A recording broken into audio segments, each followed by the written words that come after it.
आजकल भारत में एक खराब बीमारी घुस गई है, चिकनगुनिया। लाखों लोग प्रभावित हैं। मैं 6 महीने से गांव-गांव घूम के उसका इलाज कर रहा हूं और आपको सुनकर ताज्जुब होगा, ज्यादा लोगों को इलाज में मैं एक ही बात बताता हूं, तुलसी का काढ़ा पी लो, नीम की गिलोय होती है ना, उसको भी उसमें डाल लो, थोड़ा सूंठ डाल लो, थोड़ी छोटी पीपर डाल लो, बस ये 4-5 चीजें, और थोड़ा गुड़ डाल लो क्योंकि ये कड़वा इतना है कि पी नहीं पाओगे। इतने मात्र से 3 खुराक में बीमारी ठीक हो रही है।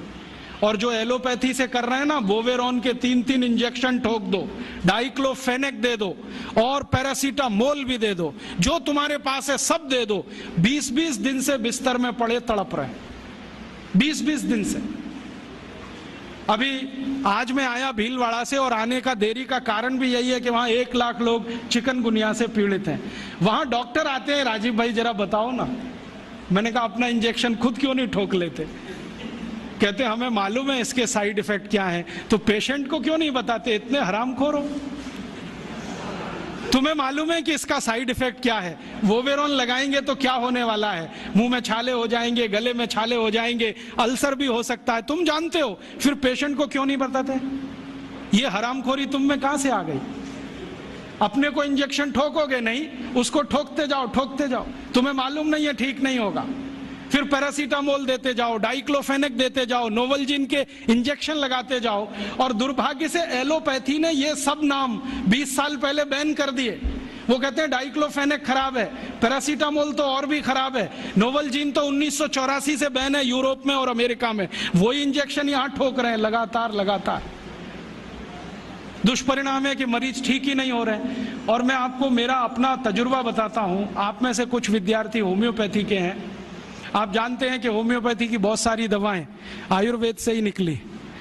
तुलसी है ना, उसी से ओसीमम है। ओसीमम की 3-3 खुराक देके कर्नाटक में 70,000 रोगियों को चलता कर दिया,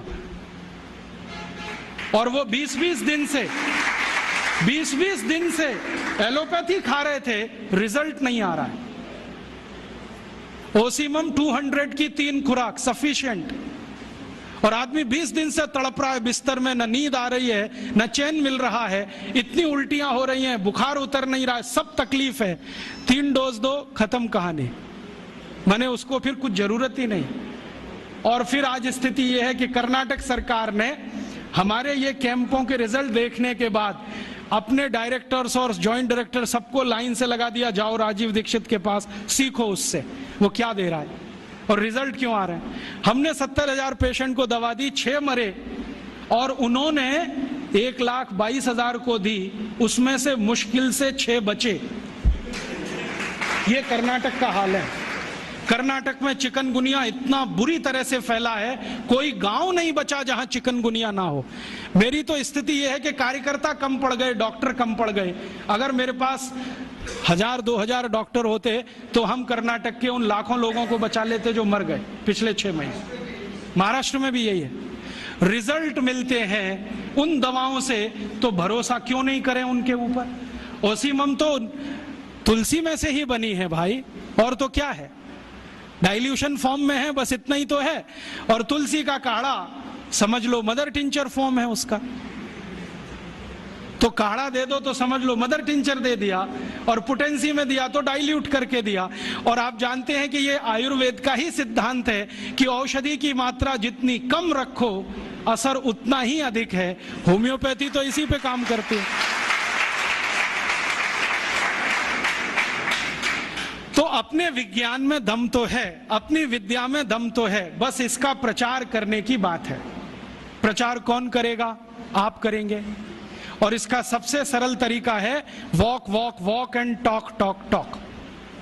सबसे सरल तरीका। अगर आप इसका अपनी विद्याओं का प्रचार करना चाहते हैं, सरकार तो करेगी नहीं, क्योंकि वो एलोपैथी के चंगुल में फंसी है।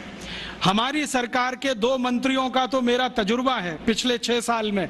जब मैं उनके पास गया स्वास्थ्य मंत्री को मिलने के लिए, वो कहते राजीव भाई ये सब हमको समझता है, कर कुछ नहीं सकते, क्योंकि ऐसा जकड़ के रख लिया है। तो मैंने कहा इसमें आग तो लगा सकते हो, आग ही लगा दो, हनुमान जी की तरह से रावण की लंका एक बार जल जाए, कम से कम कहानी तो खत्म हो जाए। तो कहते हैं उतनी हिम्मत अभी तक नहीं आई है, आ जाएगी तो वो भी लगा देंगे। तो उनमें तो आने से रही, क्योंकि वो तो फंसे हैं अपने स्वार्थ में। आप इसको तैयारी करो, एक ना एक दिन ये विदेश से आई हुई चिकित्सा पद्धति के तंत्र को ऐसे ही उखाड़ के फेंकना है जैसे ईस्ट इंडिया कंपनी को उखाड़ के फेंका था हमने तो। क्योंकि ये जो विदेशी चिकित्सा पद्धति है इसमें कोई दम नहीं।